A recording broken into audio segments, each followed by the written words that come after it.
That 1.1 million should have been your brother's, my stepdad snarled, slamming his fork so hard the gravy jumped onto my plate. The whole dining room in our North Austin house went quiet. The football game hummed in the living room, the turkey steamed in the center of the table, and every face turned toward me like I had just been caught stealing. Ethan broke the silence first. My 29-year-old stepbrother snorted and leaned back in his chair. "Come on, Lena, what do you even need 1.1 million for? You do not even have a family." He said family like a sentence, not a word. Heat crawled up my neck, but my mother did not look at me. Diana kept her eyes on her plate and murmured, "Your stepdad has a point. It is selfish to hold on to that kind of money when your brother is struggling." At the far end of the table, my aunt shook her head. "Back in my day," she said, "daughters were proud to support their family. It meant you were raised right." Her voice was mild, but the message landed hard. At this table, it did not matter what I did outside this house. Here I was, always the one who should be grateful and quiet. My name is Lena Hart. I am 26, a financial data analyst for a fintech company in Austin. Since I was 18, I have paid for every class, every bill, every apartment with my own paychecks. My dad left when I was 10. By 13, my mom had married Richard, the man now glaring at me from the head of the table. The man who decided his son, Ethan, was the real provider, even when Ethan could not keep a job. To them, the 1.1 million in my trust was just lucky money that fell into my lap. They did not see the late nights, the stock grants I took, instead of cash, the investments I taught myself to make when the apartment was dark and everyone else was sleeping. They never asked. They only decided who should spend it. Richard inhaled slowly like a judge about to read a sentence. "That trust exists because we supported you," he said. "You owe this family. Ethan is starting a real business, not just sitting behind a screen. That money is family money. It belongs in the Kane Family Growth Fund with me as trustee, so it does not get wasted." My mother nodded. "We did not raise you to be greedy, Lena." Greedy. The words scraped down my spine. My smartwatch buzzed against my wrist. I glanced down. Wire received. 240,000 Phase 2 Funding Green River Project. I cleared the notification before anyone else could glance over. They thought that trust was the whole story. They had no idea other numbers were moving quietly behind the scenes, other agreements with people who actually understood what I did. In my purse over the back of my chair, my office badge sat behind my wallet, the one that opened a floor in a downtown tower none of them had ever set foot in. If they knew what that little buzz on my wrist really meant, they would have choked on their turkey. Ethan leaned forward, eyes bright. "Dad, if I had that kind of money, I would be hiring people, building something real. Lena just runs spreadsheets." He said spreadsheets like it was an insult. My mother added, "You are good with numbers, sure, but numbers are not real life. Your brother has a family to feed." Another aunt tilted her head at me. "So when are you going to do something meaningful, honey? You are almost 30. It was the same old list. No husband, no children, no holiday card, no real success in their eyes because I dared to keep what I earned instead of handing it over. None of that erased the calls and models and deals they never saw. That same morning, I had ended a video call with a founder in his 40s who had grinned at me through the screen and said, "Lena, you are our secret weapon. Those models you built just helped us close $5 million in funding." On my kitchen counter at home, an invitation to an Austin Under 30 financial event sat under a magnet still unopened because I could already hear my mother asking what on earth that even meant. None of that mattered at this table. Here I was, still the girl they thought they could push into signing whatever they put in front of me. Richard shoved his plate back a little, planted his hands on the table, and leaned toward me. His voice dropped. "Here is how this is going to work. First thing Monday, we go to the bank and put that trust under my name as trustee. You will get an allowance if you really need it. That way the money is safe, and your brother can finally get his business off the ground." Around us, heads nodded. No one said, "That is her money." No one said, "This is wrong." Another aunt even smiled. That is what real fathers do. Protect their daughters from themselves. My fork suddenly felt heavy. For a second, I pictured myself slamming it into the table the way he had and shouting every truth I had swallowed for years. Instead, I set the fork down. I picked up my napkin, wiped the splash of gravy from the tablecloth, and folded the fabric before placing it beside my plate. My heart hammered, but when I spoke, my voice sounded almost calm. "You really think that trust is the only thing I have been building?" Richard blinked. My mother frowned. Ethan rolled his eyes. "This is not complicated," he said. "You sign a few papers, we fix everybody's problems." I looked from him to my mother and back to Richard. All the years of being told to be grateful and not make a scene pressed against my ribs, and something inside me finally pushed back.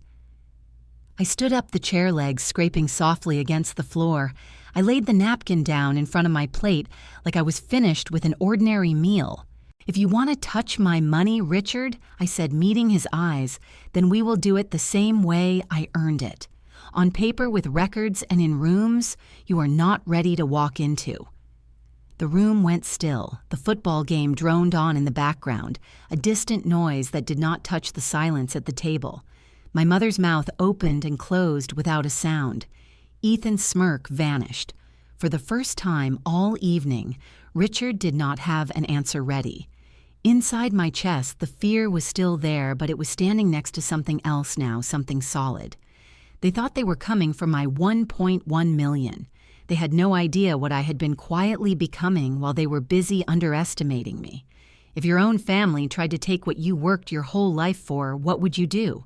Walk away, give in, or change the rules? Let me know in the comments, because for me, this Thanksgiving was only the beginning.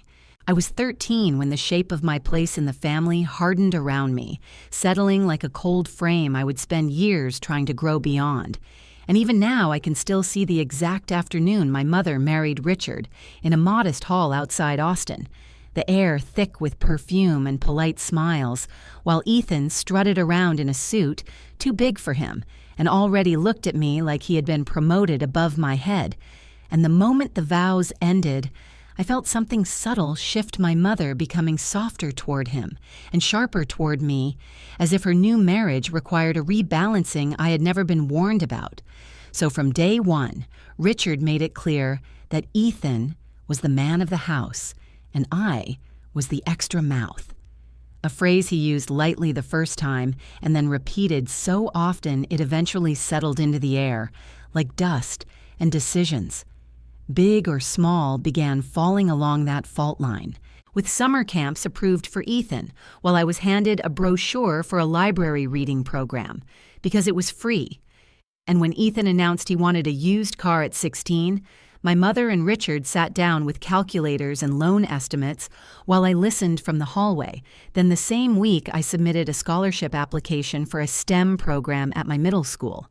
And instead of celebrating when I won, they laughed and said, "Good, that is less we have to pay." And it was the first time I realized that my success did not lighten their load. It simply excused them from ever lifting it. I kept trying anyway, because school was the one place the rules felt fair.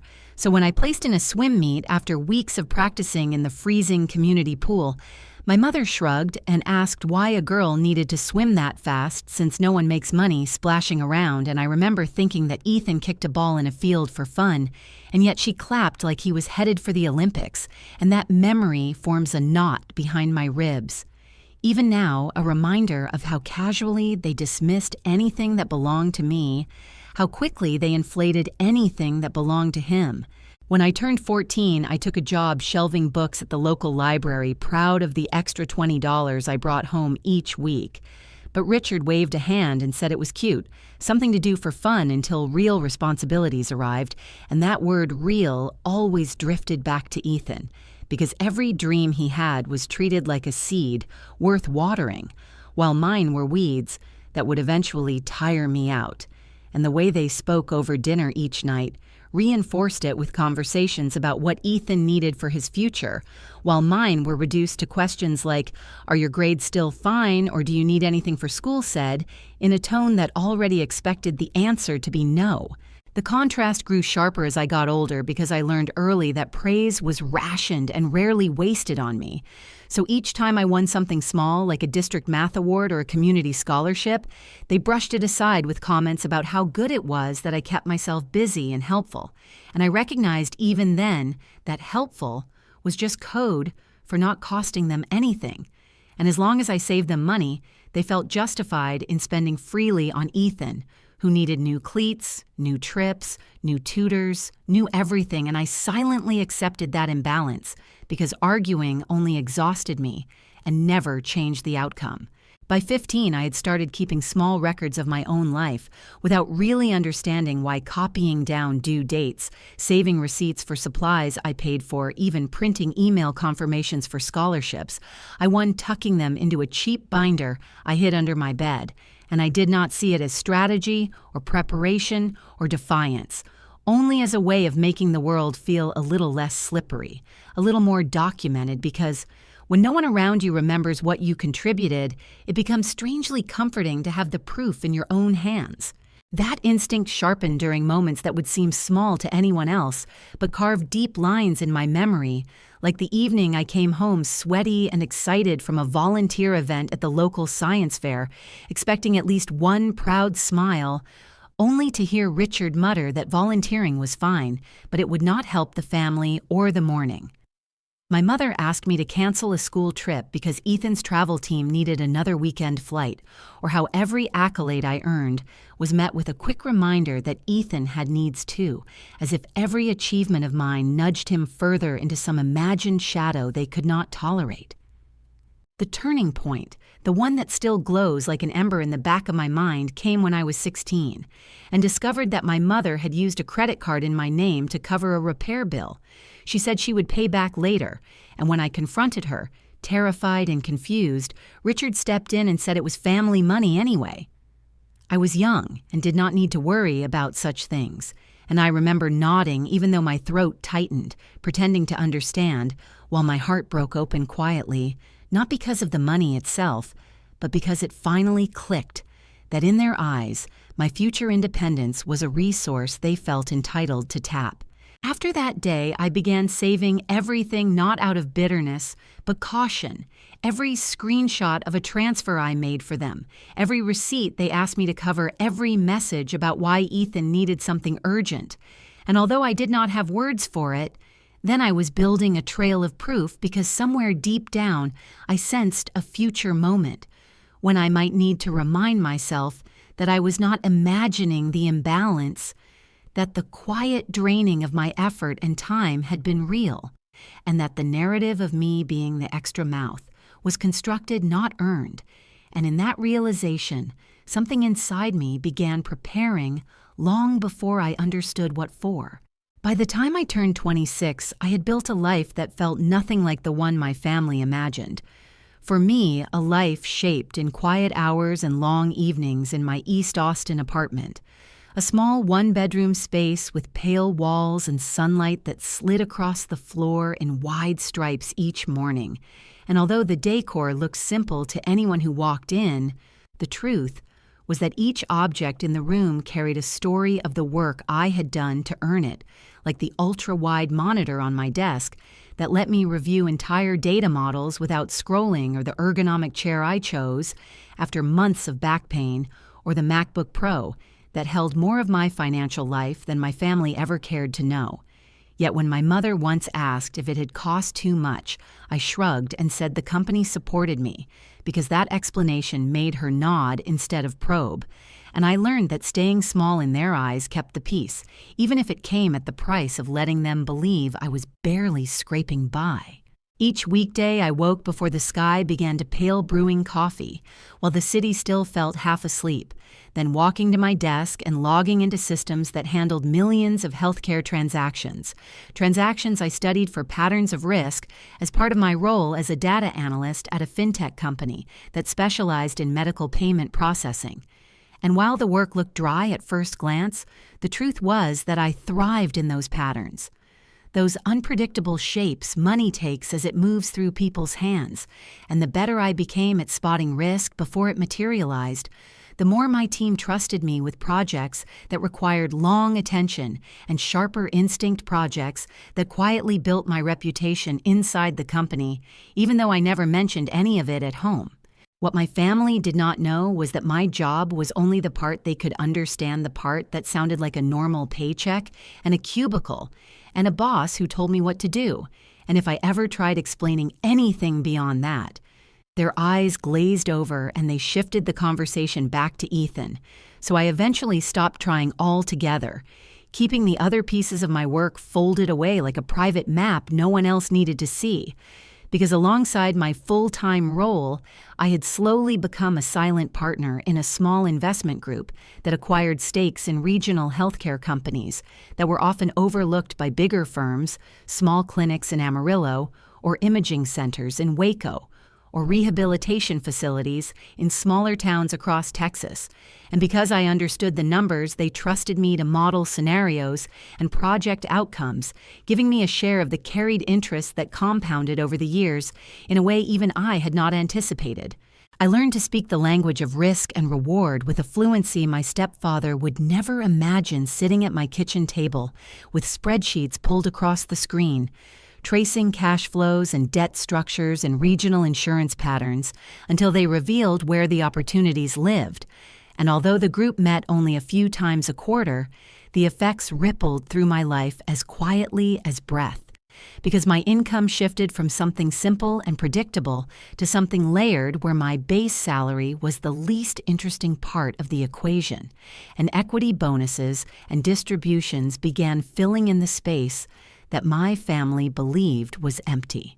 On weekends, I worked from coffee shops with the sort of quiet energy that made the hours stretch without notice, answering messages from founders who wanted a second opinion on their numbers, or reviewing updated valuations from the syndicate.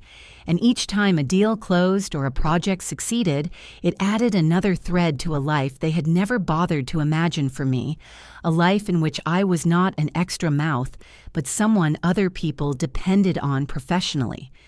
Ironically, the very opposite of what Richard had insisted for years, and I did it all without announcing anything, because explaining my world to them would have been like translating color to someone determined to live in grayscale. In that silence, I became more comfortable than I expected, a comfort that let me treat my apartment as a small sanctuary where my achievements existed freely without the distortion of their judgment. And I kept each piece of progress to myself, not out of secrecy, but self-protection, because sharing it with the wrong people felt like placing fragile glass in hands I already knew would drop it, and it was easier to let them believe I worked a nice little office job with a modest salary than to watch them circle my progress like vultures the moment money entered the picture.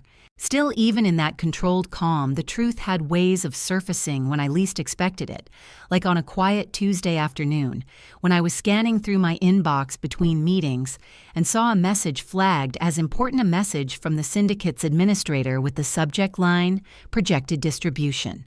For quarter one, and for a second, I assumed it would be similar to the prior year, something modest and steady. But when I opened it, I stopped breathing for a moment, because the message was short and direct, outlining that pending board approval. The estimated distribution I would receive early next year sat at $380,000, a number that made my pulse quicken. Not because of the money itself, but because of what it represented, the confirmation that the life I was building existed on a completely different plane from the story my family still told about me. I sat in my chair letting the numbers settle in my mind, thinking about how that single email alone dwarfed what Richard claimed I owed to the family, and how it undercut every narrative they used to insist I needed their guidance. And I realized suddenly that the $1.1 million in my trust, the amount they tried to claim belonged to Ethan, was not the peak of my work. It was only the visible edge of something much larger growing beneath the surface, something they had spent years ignoring while I learned quietly to build a future they were never meant to control. Looking back at the years between leaving home for college and settling into my life in Austin, I can trace a steady line of moments where the belief that a daughter does not need real money was handed to me as casually as folded laundry, and each time I tried to shrug it off as family dynamics or temporary stress. Yet the pattern kept resurfacing in ways that left me feeling smaller than I meant to feel, especially in the instances when Richard borrowed money from me, without ever calling it borrowing moments that started with a sigh about an unexpected bill, followed by a gentle suggestion that since I was young and doing well at work, I could spot him a little until payday. And even though payday always came, he never returned a single dollar, often brushing it off by reminding me that families support each other, a phrase that only seemed to apply when he needed something from me rather than the other way around. There was one winter when the heater in the house broke, and instead of using the emergency fund he boasted about having, he called me and said he would cover it later, but needed me to take care of it first because Ethan had finals and could not study in the cold. And when I paid the repair company, the technician handed me a receipt that I ended up saving. Not because I expected repayment, but because something inside me whispered that someday I might need to remember how easily they leaned on me without ever acknowledging that they were leaning at all. The same pattern crept into smaller things too, like the time my mother called from a pharmacy because she had picked up a refill and her card kept declining. And before I could even suggest transferring money to her, she asked me to read her my card number since I was, as she often reminded me, better with money than she ever was. And I ended up covering most of her medical copays during those years without telling anyone, chalking it up to the natural consequence of being the responsible one in the family. The most blatant example came when I discovered she had a credit card opened in her name, but linked to my bank account, something she explained away tearfully by saying she had planned to tell me, but was embarrassed because she thought she would be able to pay the balance before I noticed. And I remember sitting quietly on the edge of my bed after that call, not angry, exactly, just tired in a way that had been building for years, a heaviness that came from realizing that their solutions always reached into my pockets first, even when other options existed. Whenever I brought up any concern about these situations, the response always circled back to the same refrain, a line my mother delivered so often it eventually became an echo that followed me even when I moved out, telling me that since I did not have kids, and since my expenses were low compared to a real family, I could always make more money. So helping them was not only natural, but expected. And even though I worked long hours to build the stability I had overnight, I was framed as having extra money, simply because I was single and child-free, as if my lack of dependence erased the effort it took to earn any of it.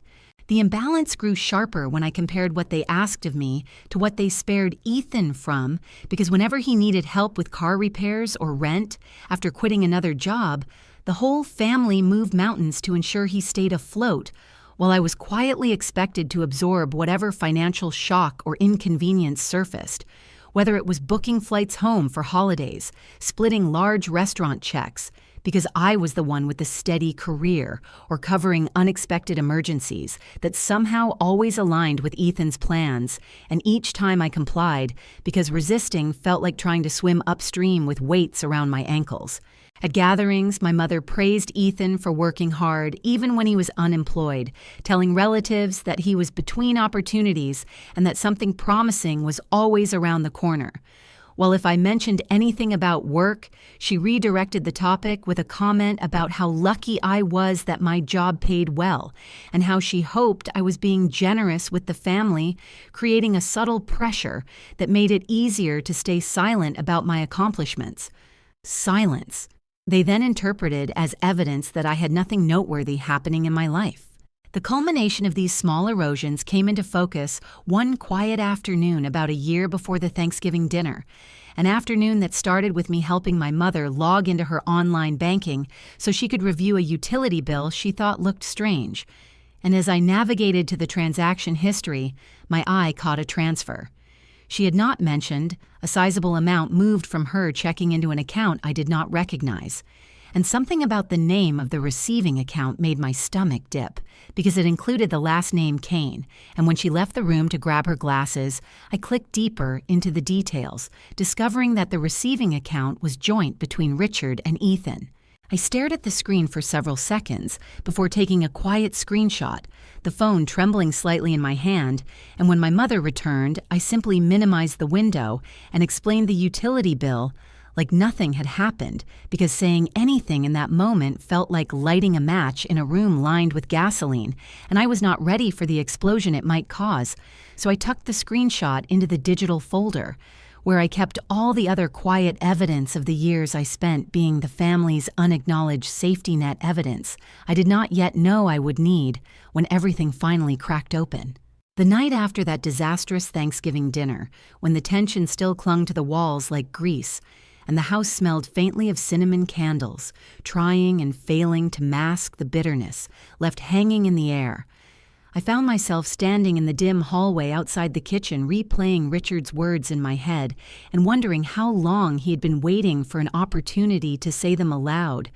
And as I lingered near the doorway, I heard the low murmur of voices drifting from inside, the kind of conversation people have when they believe the person being discussed is far from earshot. So I held still, pretending to adjust my coat, letting the shadows swallow me, while my mother and Richard continued talking as if the plates on the counter were the only witnesses. Richard's voice carried first smug and sure, the same tone he used when lecturing Ethan about business strategies he had never successfully applied himself, and he said that once the trust was under his name, Ethan would finally have a chance to restart his business, the same business Ethan had burned through loans and family contributions, trying to revive, and hearing my stepfather treat my hard-earned savings as a pipeline for Ethan's failures made something cold twist inside me. A spiral of disbelief, mixed with a familiarity that hurt more than I expected, because even after all these years, a part of me still hoped they might eventually see my worth. My mother's voice rose next softer but laced with hesitation as she asked what they would do if I refused a question that might have meant concern in a different family, but in ours sounded like she was already preparing the script for how to handle my eventual compliance. And Richard responded so quickly, it was clear he had rehearsed his answer, saying that I owed them and that they would make me feel like there was no other option, as if manipulating me was a natural extension of parenting rather than a breach of the simplest form of love. I felt the words settle into my skin like ice as I stood there hearing the certainty in his voice, the entitlement woven through each syllable.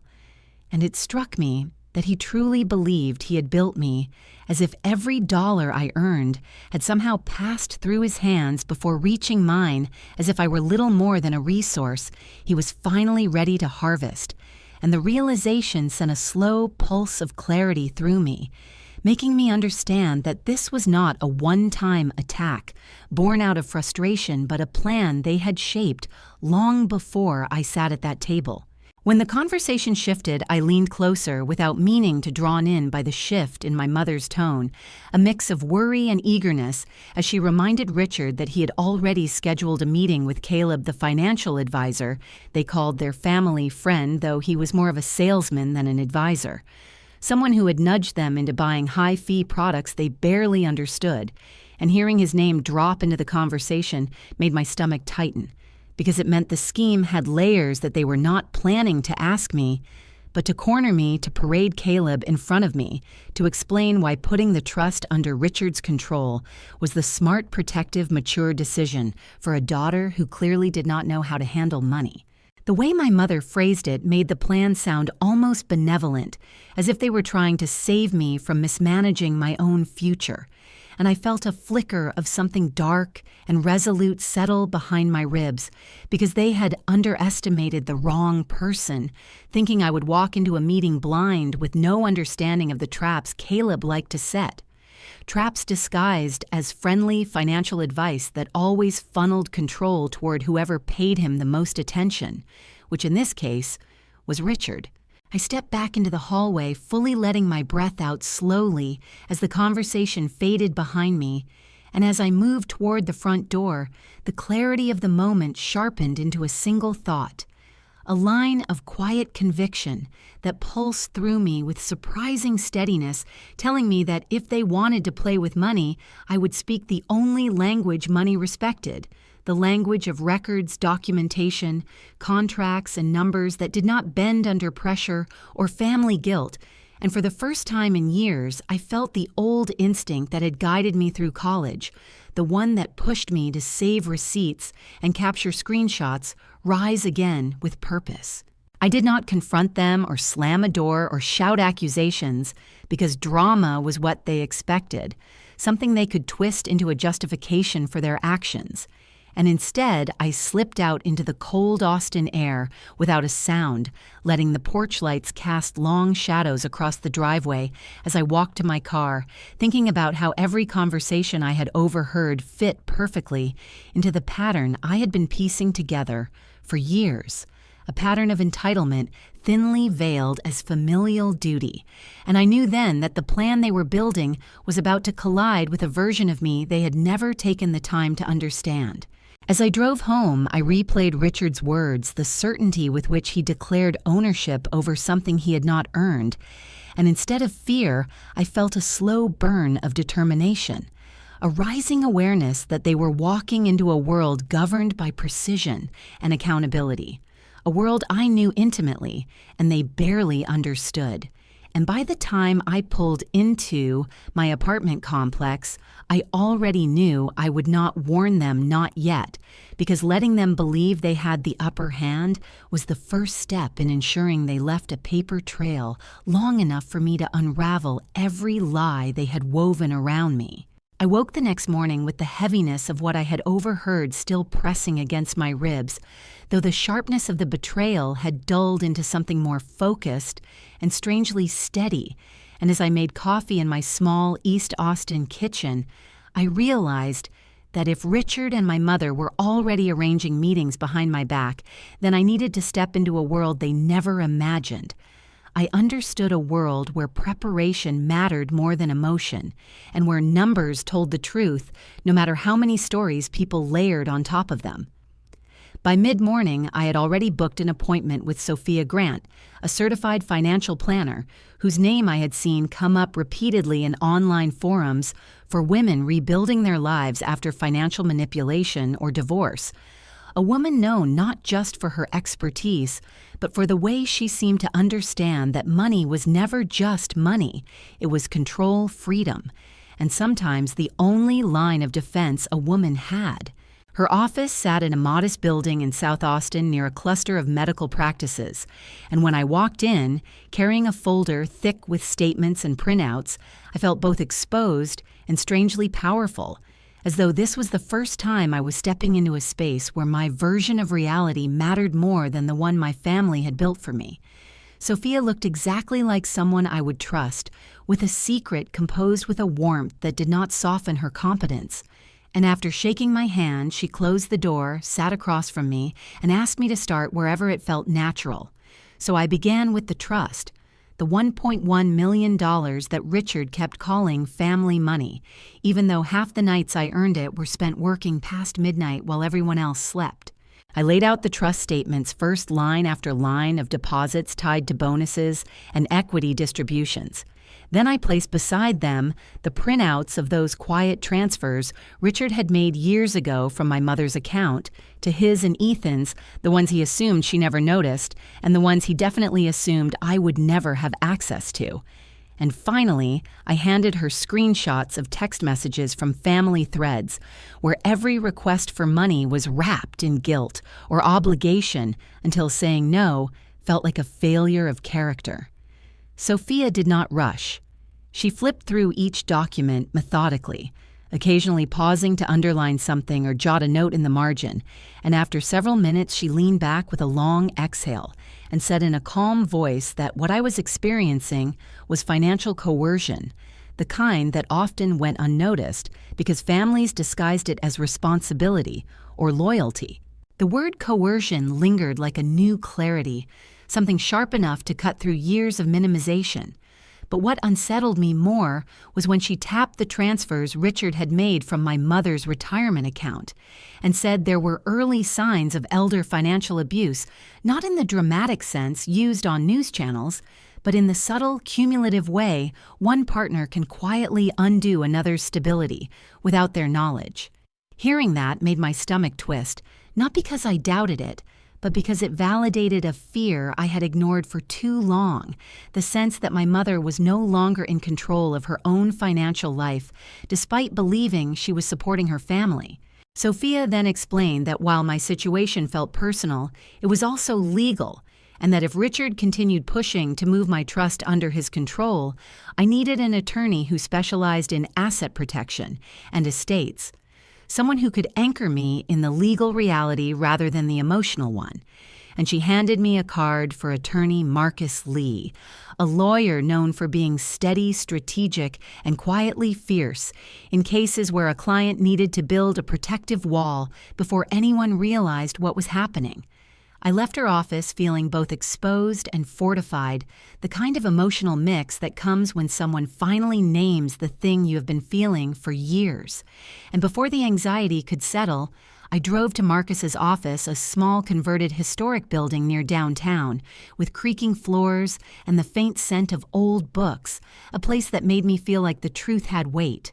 Marcus greeted me with a firm handshake and an expression that was not overtly sympathetic, yet deeply attentive, and after I walked him through everything from the Thanksgiving blow-up to the overheard kitchen conversation to the scheduled meeting with Caleb, he asked a series of precise questions that made me realize he was assembling a timeline in his head faster than I could articulate it. When he finished reviewing the documents Sophia had scanned and emailed over, he pressed his fingers together, studying me in a way that made me feel simultaneously examined and understood. And then he said something that shifted the entire emotional architecture of the past week. He told me that if my family pushed this any further, I would have more leverage than I realized, that the trust was airtight as long as I had not assigned or transferred control, that the pattern of Richard's past behavior created a clear record of coercive intent, and that in cases like mine, the person perceived as vulnerable was not me, but the people attempting to assert control. His voice was calm, almost casual, but the meaning hit me with the force of a slow-building revelation, because for the first time, someone was telling me that I was not the cornered one. I was not the daughter desperately trying to justify her independence. I was not the person standing on unstable ground, hoping the stronger voices would let me keep what I earned. Instead, he made it clear that I held the advantage, not because of emotion, but because of facts, because of numbers, because of records, because of the very habits I developed as a child when I felt the need to protect myself from accusations of taking more than I deserved. Walking out of his office into the late afternoon light, I felt something shift in me, a sensation not of revenge but of alignment, as if the world had finally turned to face the truth I had been carrying alone.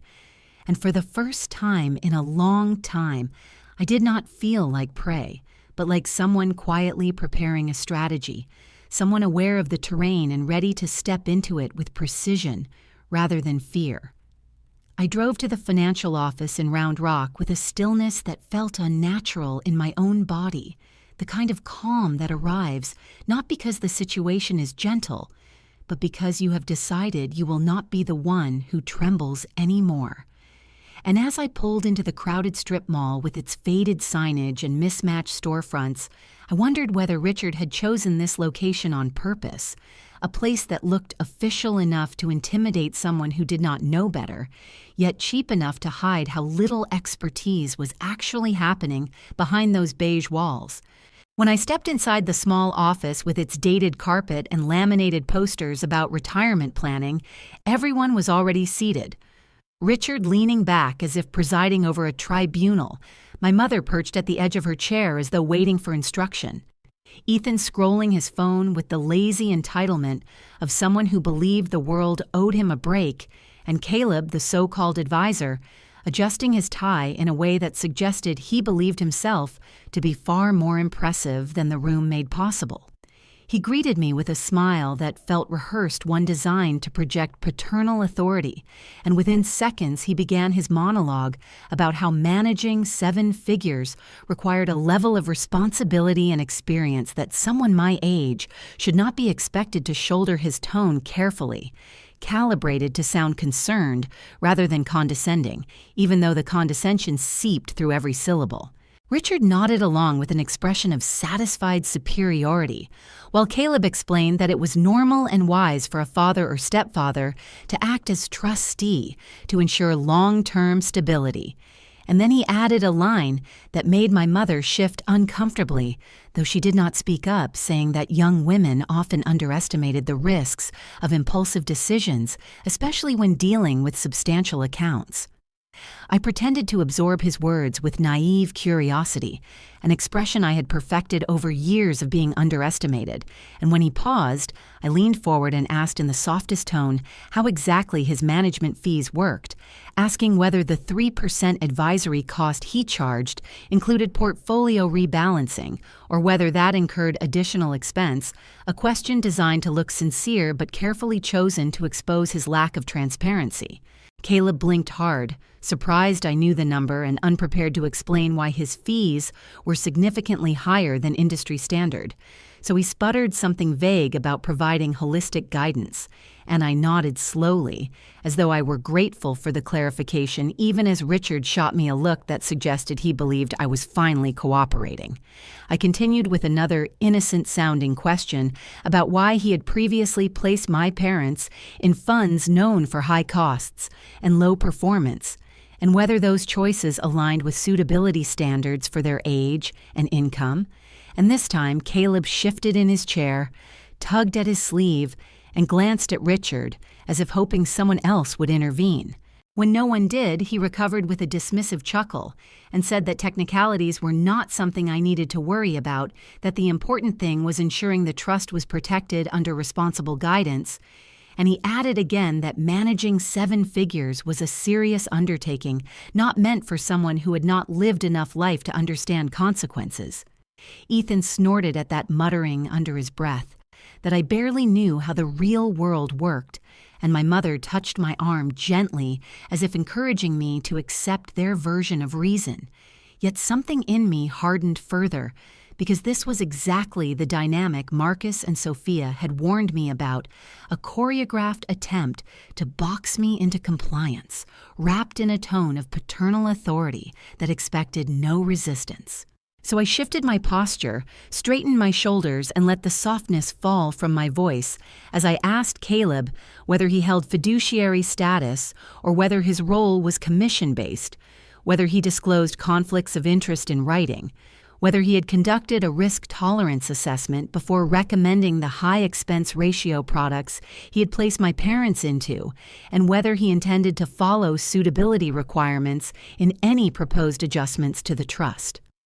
The room went still, the air thick with a sudden awareness that the script had slipped, and Caleb stared at me with widening eyes, his mouth opening slightly, as though searching for an answer in a language he did not speak.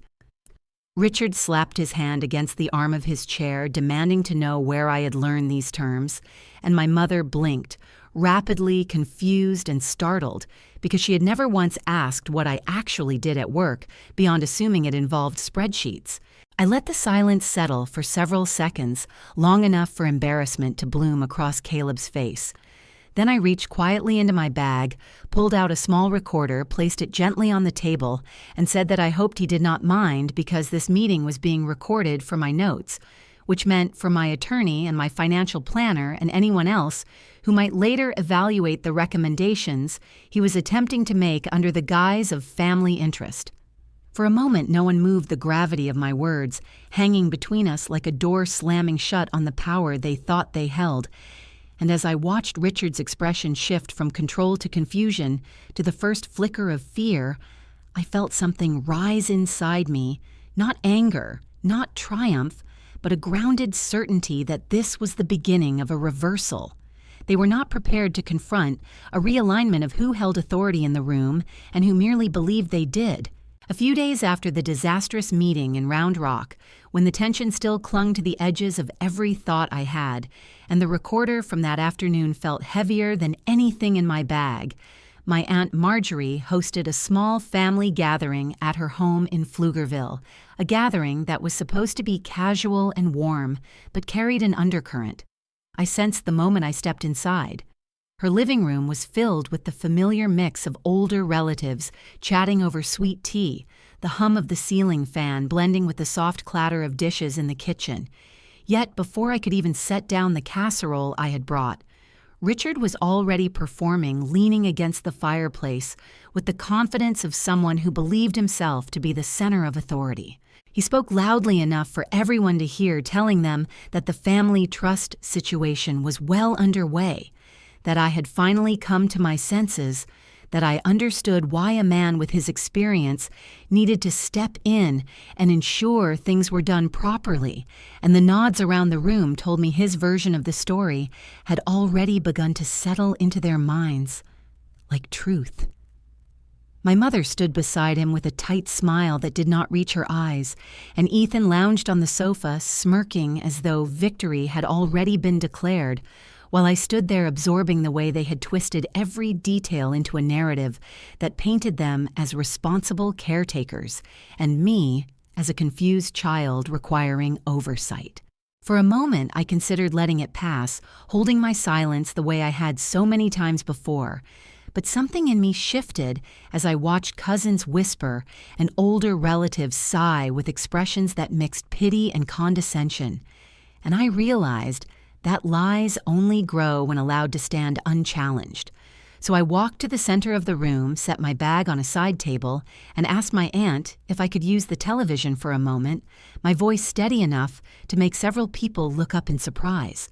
She handed me the remote without question, and while the room murmured with uncertainty, I opened my phone connected to the TV through screen mirroring and cued the video from the meeting with Caleb, feeling a strange pulse of calm settle in my chest as the footage filled the screen. The room quieted instantly, conversations fading into a heavy hush, and then Caleb's voice cut through the silence, instructing that the trust should be placed under Richard's name, insisting that someone my age could not responsibly manage 7 figures, and then Richard's own voice followed, saying I did not need that much money, that I should leave the real financial decisions to him. The words echoed in the small living room with a clarity that no one could reinterpret, and I watched as faces shifted from confusion to shock to discomfort to something closer to indignation, the kind of indignation that comes when a truth too ugly to ignore is suddenly displayed without warning. My aunt covered her mouth. My cousin Luke muttered something under his breath, and my grandmother, who rarely involved herself in confrontations, leaned forward in her armchair with eyes sharpened by recognition, then looked directly at Richard and said in a steady, unwavering voice that the money was mine and not his, that no one had the right to take what I worked for under the disguise of protection. Her words cut through the room with the weight of someone who had lived long enough to recognize manipulation when she saw it, and for the first time I saw a flicker of panic cross my mother's face, a realization that people outside our household would not unquestioningly accept the story they had been pushing. Richard sputtered something about misunderstandings and context, but the room no longer belonged to him. The authority he wielded so confidently was slipping through his fingers as relatives stared at him with growing disapproval. And I felt a calm resolve anchor deeper inside me, a sense that this was the moment to shift the narrative completely. So when the murmurs reached a crescendo of disbelief, I stepped forward, turned off the video, and in the same even tone I had used in Caleb's office, I said that if anyone was still wondering who understood money at this table, it might help them to know that the firm I work with manages more than their entire neighborhood combined. The words were not loud, but they carried through the room with a finality that stunned everyone into silence, because for the first time, they saw me not as the quiet girl who kept to herself, the one who never demanded anything, the one who worked behind a screen in an undefined job, but as someone with far more power and financial literacy than they had imagined someone who had been underestimated for so long that they forgot. Failing to ask what I actually did not mean they understood anything at all. My mother's mouth opened slightly as if she wanted to say something, yet had lost the script she normally followed. Ethan shifted uncomfortably in his seat, trying to mask the confusion that flickered across his face, and Richard looked at me with an expression that blended disbelief with the dawning fear of someone realizing the ground they stood on was no longer solid. I let the silence stretch, allowing everyone to absorb the truth without embellishment, because I knew that part of reclaiming my voice meant refusing to shrink myself to soothe their discomfort anymore. And as the room settled into an uneasy quiet, I felt for the first time in years that I was no longer the small presence in my own family story, but the force shifting its direction, one clear, undeniable fact at a time. In the days following the gathering at Aunt Marjorie's house, when the room had turned against Richard and the truth had briefly broken through the fog of years of manipulation, I expected silence from him, perhaps even distance, yet what came instead was a shift in strategy, so swift and calculated that it left me reeling, because when a man like Richard feels his authority slipping, the first thing he reaches for is not accountability, but public sympathy. And soon, I began to feel the weight of his retaliation in small but relentless waves. It started with phone calls, not to me, but to relatives he believed would listen unquestioningly, and as I later learned, he told them that I had misunderstood everything, that I had humiliated the family in public, that I had twisted innocent conversations into accusations, and that my behavior proved exactly why someone my age could not be trusted with significant financial responsibility. And though some relatives stayed neutral, many others repeated his words with the weary tone of people who have heard a story often enough to assume it is truth. Then he expanded his circle, reaching out to people from the church my mother attended, casting himself as a father figure who had tried to guide a wayward daughter but was now being attacked for his efforts, and the sting of his words reached me unexpectedly when a woman I barely knew called to ask if everything was all right at home. Her voice gentle but tinged with an implication that I must have done something to prompt such concern. And in that moment, a flush of humiliation rose hot against my skin, because even though I had done nothing wrong, the narrative was already slipping out of my control. The next blow landed online, a space I rarely used, but could not avoid entirely, where Richard posted a vague message on Facebook saying that some kids forget who paid their bills, especially once they start making money of their own, a phrase crafted to sound wise and wounded, yet clearly intended to paint me as ungrateful. And within hours, distant cousins had commented, offering prayers and sympathy, and casual remarks about how hard it must be to raise children who lose their way. And I felt the familiar ache of being misunderstood swell inside me until I had to put my phone face down just to breathe. I thought the damage would remain confined to family circles, but manipulation rarely stays where it begins. And one morning at work, I opened my inbox to find an email from HR requesting a meeting regarding an anonymous concern that I may be involved in a family financial dispute that could compromise my role in risk analysis. And the shock of seeing those words made my hands go cold, because it was the one place in my life where I had earned respect purely on merit, a world untouched by my family's judgment. Yet suddenly their shadows were reaching into the space where I felt most capable. The meeting was scheduled for that afternoon, and as the hours crawled forward, my mind spiraled into every worst-case scenario, imagining my career collapsing because of rumors rooted in manipulation, and I felt doubt swell in my chest, like something alive whispering that maybe I really was the problem, that maybe I should have let them have the trust, that maybe the price of resisting was too high. By the time I walked into the HR conference room, my stomach was tight with anxiety and I could barely steady my breathing.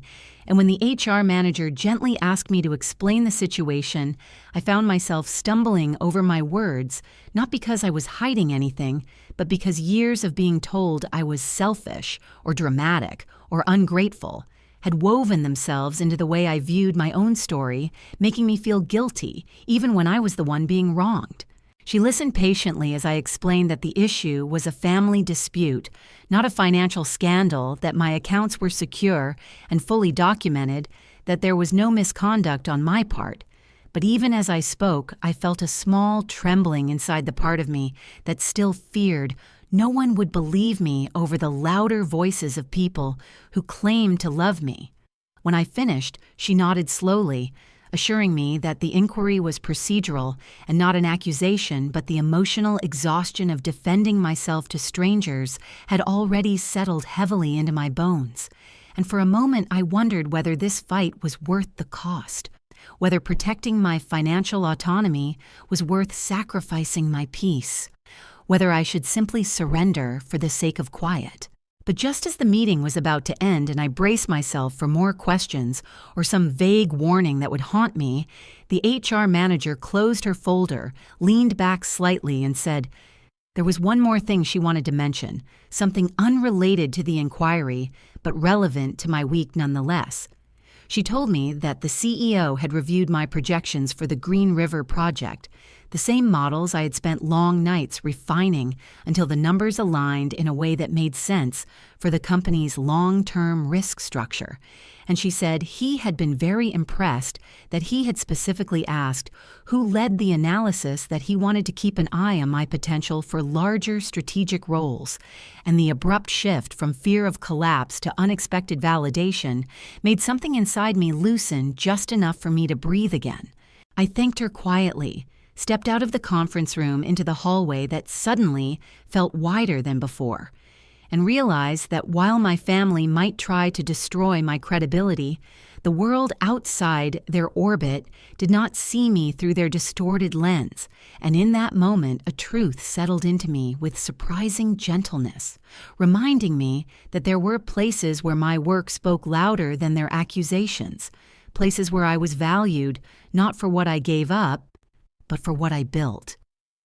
After the HR meeting ended with that unexpected note of validation, I walked to my car with a steadiness I had not felt in days, the kind of quiet strength that comes when someone outside the chaos reminds you that your worth is not determined by the loudest voices in your family. And as I sat behind the wheel watching the late afternoon sun drift across the parking lot, I realized the time for reacting had passed and the time for building real protection had begun. That evening, I met with Marcus and Sophia again, this time with a clarity that sharpened every decision. And together we began structuring a second layer of defense around my financial life, one that did not rely on trust or goodwill or the hope that Richard and Ethan would eventually grow tired of their schemes, but instead relied on mechanisms that did not bend under pressure. Marcus explained that the first and most urgent step was to move the trust entirely, not just the assets inside it, but the administrative control, transferring everything from the institution my parents knew into a fiduciary firm with no ties to anyone in my family, a firm required by law to act solely in my best interest. Sophia walked me through the paperwork, carefully highlighting each clause that shielded the trust from outside interference. And once the signatures were complete, she arranged the transfer, funneling the portfolio into a diversified allocation that reflected both growth and stability. She described it in a way designed to give me both understanding and control, explaining how the trust held a core of broad market index funds designed for long-term compounding, alongside municipal bonds for tax-efficient income, with a small allocation in healthcare REITs that balanced the risk structure and played to my familiarity with the industry. And hearing these specifics grounded me, reminding me that the money Richard kept calling family money was actually the product of strategy, discipline, and knowledge, none of which he possessed.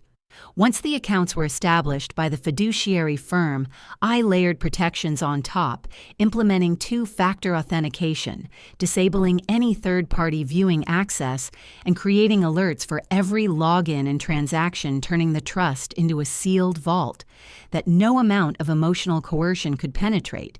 And as each layer clicked into place, I felt something inside me settle, something that had been loosened by years of intrusion.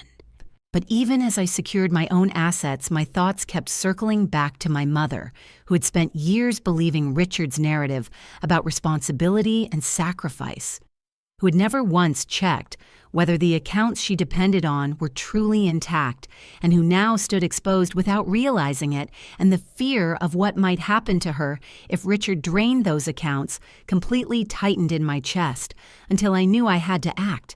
So I opened a small emergency account in her name alone, using part of my recent investment gains to seed it with enough money to give her options if she ever found herself unable to remain in her marriage. And when I transferred the funds, I sent her a brief message that simply said, in case you ever need to leave a sentence that was both an offering and a warning, though I suspected she was not yet ready to fully understand either. She thanked me with a short reply filled with polite gratitude, but no questions, a silence that revealed more than any conversation could, because it told me she felt the ground shifting beneath her, yet did not know how to stand on her own. While I secured the financial side, Sophia and Marcus worked together on something less visible, but equally powerful, a packet Marcus was assembling quietly and methodically, one that documented Richard's past transfers from my mother's account, the pattern of financial coercion and the inconsistencies in his explanations. And Marcus told me that although we were not yet using this packet, it existed as a safeguard, a blade resting quietly at the edge of the table. Because if Richard continued pushing for control, he could be investigated for misappropriation of marital assets, a situation that would not only expose him legally, but also financially.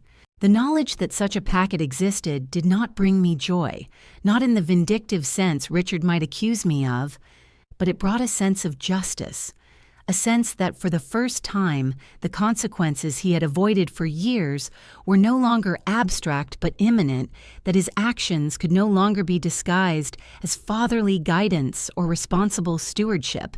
Yet even with this arsenal on my side, I felt a small, lingering ache, an echo of the girl who had once hoped her family might eventually see her worth without forcing her to defend it. And while the ache did not weaken my resolve, it reminded me that the battle I was preparing for was not merely financial, but emotional. A battle against a narrative that had shaped my childhood and tried to shape my adulthood. As I drove home that night through the soft glow of streetlights, I realized that revenge was not the word for what I was building, because revenge implied destruction, and what I wanted was protection, autonomy, and truth. Though I also understood that for someone like Richard, those things would feel like destruction anyway. And somewhere between the quiet hum of the engine and the comforting click of the turn signal, I understood that the next time he came for me, and I knew he would be walking into a landscape he no longer controlled, a landscape where every trap he set would only reveal his own patterns, and where every step he took would lead him closer to consequences he had never imagined he could face. The months that followed moved quietly on the surface, yet carried an undercurrent of unraveling that did not belong to me, a slow but steady collapse happening in the background of my life. As I focused on work on rebuilding my equilibrium, on strengthening the boundaries that had taken me far too long to draw. And while I did not keep track of Richard and Ethan intentionally, their troubles found their way to me through fragments of conversation at family gatherings I no longer attended, and through small comments my mother let slip when she called late at night, sounding exhausted in a way I had not heard before. I learned first that Ethan's newest business venture, the one Richard had claimed, would transform everything if only he had access to the trust had folded before it even reached a second client, leaving behind a trail of unpaid invoices and rising credit card balances that grew sharper each month. And though I felt no pleasure in hearing it, there was a grim predictability in the outcome, the kind that arrives when someone builds dreams on borrowed money and borrowed confidence rather than skill. Not long after, word reached me that Richard had attempted to refinance their home, desperate to soften the weight of their expenses, only to be rejected because his income could not support the debt he had accumulated, and the image of him standing at a bank desk hearing the word no, repeated back to him, carried an irony so bitterly poetic that I had to sit down when I heard it. Not out of delight, but out of the disorienting feeling that consequences, real consequences, were finally brushing against him for the first time in decades. I thought they might stew quietly in their misfortune, blaming me in the privacy of their home, while pretending everything was fine to the outside world. But Richard has never been a man who accepts defeat, and Ethan has never been one who believes discomfort applies to him, so it was only a matter of time before they reached out, and one Saturday morning, as sunlight filtered through the blinds of my East Austin apartment, I heard a knock at my door, followed by a tight, familiar voice calling my name. When I opened the door, they stood there together, Richard unusually subdued and Ethan looking smaller, somehow both wearing expressions that tried to balance embarrassment with entitlement, an uneasy combination that made my stomach tighten because I recognized the performance immediately the same one used throughout my childhood whenever they needed something they believed they were owed. They asked if they could come in, and though every instinct urged me to protect my space, I stepped aside, letting them settle awkwardly at the small table where I usually worked, and for a long moment, none of us spoke, the silence stretching so thin that it felt like another presence in the room.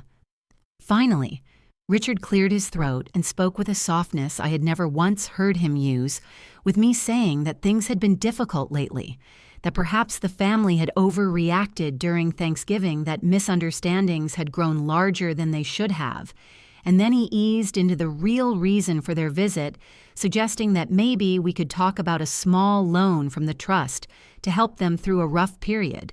Ethan followed quickly, almost tripping over his words as he explained that he was on the edge of bankruptcy, that one infusion of cash could help him restructure the business debt, that he just needed a chance to get back on his feet. And for a fleeting moment, I felt a tug of the old emotion, that conditioned ache of responsibility, that reflex to fix things for people who never once fixed anything for me.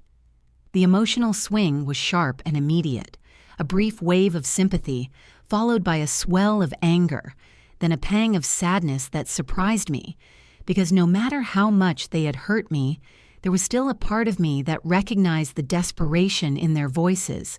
And for a moment, I wondered if I should soften, if I should extend the hand they had always expected from me. But then, in the quiet of my apartment, surrounded by the work I had built, with no help from them, I imagined the years I had spent picking up their financial pieces, the nights I lay awake trying to figure out how to cover bills they claimed were temporary, the way they dismissed my career until they needed my income, the countless times they treated my generosity not as kindness, but as obligation. And something inside me realigned firm and steady, a realization that giving again would not heal anything. It would only reinforce the cycle they believed they were entitled to repeat. Richard leaned forward slightly, as though sensing hesitation, his voice growing smoother as he said it would not need to be a large loan, that we could work out reasonable terms, that it would only be until they could stabilize things. And Ethan nodded quickly, eyes pleading with a kind of urgency that would have pierced me years ago, but now felt strangely hollow. I took a slow breath, letting the moment stretch until they shifted uncomfortably. Then I looked at them with a calmness that felt entirely new, a calmness grown from months of reclaiming my voice. And I said the sentence that had been forming in me long before they ever reached my door. I told them I had spent 10 years being their emergency fund, that every time they stumbled, they expected me to cushion the fall, that every mistake they made had been framed as my responsibility to fix, and that this time, finally, they would have to figure it out without me. The words landed like a stone dropped into still water, sending ripples through the air between us, and I watched their expressions shift from disbelief to anger, to a stunned kind of fear, the kind that comes when someone realizes the person they relied on has stepped out of their shadow for good. In the weeks that followed their visit to my apartment, the distance between us widened into something irreversible, not because I wished them harm, but because reality finally began delivering the consequences they had managed to outrun for years. Consequences that grew slowly at first, then gathered momentum like a storm they could no longer shield themselves from. Word reached me through fragmented conversations and the occasional hesitant update from my mother that Ethan had officially filed for bankruptcy, the kind of public declaration he once mocked other people for, and the moment the paperwork became real, his credit score plummeted so sharply that he could no longer qualify for the upscale rental he had been living in, forcing him into a cramped apartment complex on the outskirts of town with peeling paint and thin walls that offered no insulation from the noise of neighboring tenants. I pictured him packing boxes he could no longer afford to store, carrying furniture down narrow stairwells, with the realization that this time there was no bailout waiting. And though a part of me ached with the sadness of watching a life disintegrate, another part recognized that this was the natural end of decisions built on entitlement rather than effort. Richard fared no better because without Ethan's business to prop up his imagined reputation as the family provider, he could no longer hide the volatility of his own finances, and when the bank refused his refinancing request, he faced the mounting cost of loans he had taken out to sustain an image of stability he never actually possessed, an image that began to crack visibly when he was forced to sell his prized truck, the one he had polished every weekend as though it were a symbol of authority, rather than an indulgence he could not afford. The quiet humiliation deepened when he had to cancel his golf club membership, a place where he had long performed the role of confident patriarch, and though I did not witness it, I imagined the sting in his voice as he informed his friends he would not be returning the small collapse of pride that comes from losing ground in a world where status had always been his armor. While Ethan and Richard stumbled through the fallout of their decisions, my mother experienced a different kind of unraveling, not financial at first, but internal. A slow awakening to truths she had avoided for years, and the weight of that awakening began pressing against her voice whenever she called.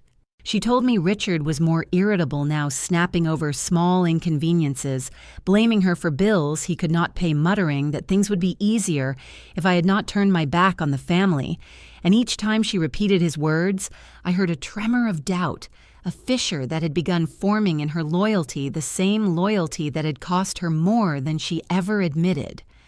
One evening near the end of winter, she called unexpectedly, her voice tight and frayed around the edges, and before I could even ask what was wrong, she broke down crying, the kind of cry that comes not from a single wound, but from a lifetime of realizing you have been standing on the wrong side of the truth. Between breaths, she said she had spent years believing it was her responsibility to protect the men in the family, to support Richard and uplift Ethan and smooth over their mistakes, and she admitted that in doing so, she had failed to protect me, the daughter who had never asked for anything, the daughter she had allowed to be overshadowed by the demands of others. Hearing that confession was like feeling a door open slowly in a dark room, revealing the outlines of regret and love tangled together. And for the first time in a long time, I sensed the possibility of something healing between us, not through money, but through clarity. Yet even in that moment of emotional rawness, I knew what she was hoping for next because patterns do not break easily, and I could feel the unspoken question hovering between her sobs, a question shaped like financial rescue, shaped like habit, shaped like the belief that I was the one who could patch the holes in their sinking ship. I closed my eyes, inhaled deeply, and made a choice that felt both tender and firm. A choice shaped not by anger, but by understanding what true support should look like. And when I spoke, my voice was steady, calm, and gentle, in a way that surprised even me. I told her I could not give her money, that stepping into their financial chaos again would only repeat the cycle that had drained me for years. But I also told her that I would not abandon her, that I wanted her to have the tools she needed to stand on her own without being swallowed by Richard's mistakes. After a long silence, I sent her a message, a carefully assembled list of women's financial workshops geared toward rebuilding independence, along with a link to open a separate account, in her name only an account no one else could access or drain, a small beginning toward freedom, rather than another patch over the same old wound. She did not respond immediately, but when she finally texted back hours later, her message was short and trembling. A thank you that carried the weight of someone who was beginning to understand that love did not require sacrifice of self, that help could be a doorway rather than another shackle. And as I set my phone down, I realized I was not abandoning her at all. I was guiding her toward the place I had fought so hard to reach, a place where survival did not rely on me carrying the weight of men who had never learned to carry themselves. A full year passed before I realized how far I had traveled from the girl who once sat at a Thanksgiving table, shrinking beneath accusations about money she had earned because life did not shift all at once, but in a series of quiet, steady transformations that accumulated. Until one morning I looked around my apartment in East Austin and felt an unfamiliar calm settle over me. A calm built not from avoiding conflict, but from finally living on ground that belonged entirely to me. My days had grown fuller in ways that did not overwhelm but expanded, because in those 12 months I moved from being a risk analyst to becoming the lead risk strategist at the firm, a promotion that came not with fanfare, but with the recognition that my work had consistently shaped the direction of major projects, and the salary increase, along with the steady distributions from my investments, formed a stability I had never believed possible during the years when I was constantly patching holes created by other people. My work hours became more intentional rather than frantic, and with that stability came the desire to give back in ways that felt meaningful rather than obligatory. So I began mentoring in a small community workshop designed for women between 40 and 60 who were learning how to manage money after divorce, widowhood, or decades of leaving financial decisions to someone else. And each time I stood in front of the group explaining interest curves or reviewing household budgets, I felt a quiet satisfaction, the kind that comes from passing along tools that might keep someone from living the life my mother once lived. Speaking of my mother, she too began to shift slowly and tentatively, not through grand gestures, but through small acts of independence that revealed themselves piece by piece, starting with the separate account she created with the link I sent her, which she first used cautiously then, with more confidence as she realized she could move money without asking permission or explaining herself. Over time, she saved enough to buy a used car, nothing extravagant, but reliable, and entirely hers. And when she told me she had paid for it on her own, there was a tremble of pride in her voice I had not heard since childhood, as though she was rediscovering pieces of herself that had been buried under years of financial dependence and emotional obligation. Meanwhile, Richard and Ethan drifted to the edges of my life, not entirely absent, but appearing only in brief pulses, through messages that never acknowledged the past messages that read more like attempts to reassert old dynamics rather than genuine reconnection. Because every few months, Richard would text something along the lines of, "If you ever feel lonely, remember you are family," a sentence that pretended to be comforting, yet carried the same subtle pressure that had defined his behavior for years, the implication that family was something I owed rather than something I chose. Ethan, too, reached out occasionally, usually in vague check-ins or updates about jobs he was considering, but never once did he speak of the bankruptcy or acknowledge the ways his demands had contributed to the distance between us. And though I did not block them, I kept my responses brief, maintaining low contact, not out of resentment, but because the peace I had built was too precious to risk by letting them pull me back into old patterns. Low contact became a boundary as steady as the walls of my apartment, a boundary that let me breathe without constantly filtering my life through their expectations. And I realized that love and distance could coexist when the distance was the only thing protecting the parts of me that had taken so long to rebuild. Then one Friday afternoon, as I was finishing a report, an email popped into my inbox with a subject line that made my breath catch a formal notification from the board, informing me that my performance, my strategic foresight, and my contributions to long-term modeling had earned me a place on the partnership track, and the last line read, "Welcome as an equity partner." I leaned back in my chair as the reality settled into me, not with shock, but with a profound sense of alignment, because all the nights spent working alone, all the years of being underestimated, all the energy once drained by family conflict had created room for something new, something rooted in my own effort rather than improving my worth to people who never saw it. It felt like a quiet triumph, not the cinematic moment where everything falls into place, but the kind of milestone that arises organically from living in truth. And as I sat there absorbing the magnitude of the step ahead, I understood something I had been circling for months.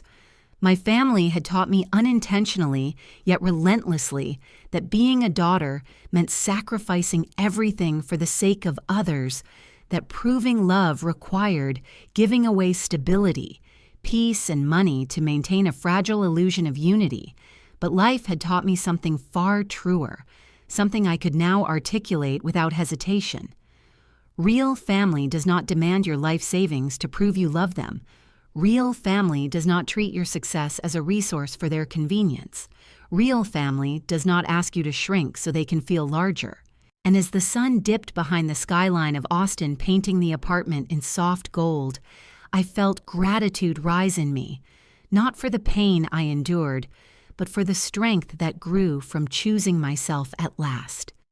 If this story made you think about your own boundaries with family and money, tell me in the comments whether you would have given them the 1.1 million or walked away like I did. I read every single one.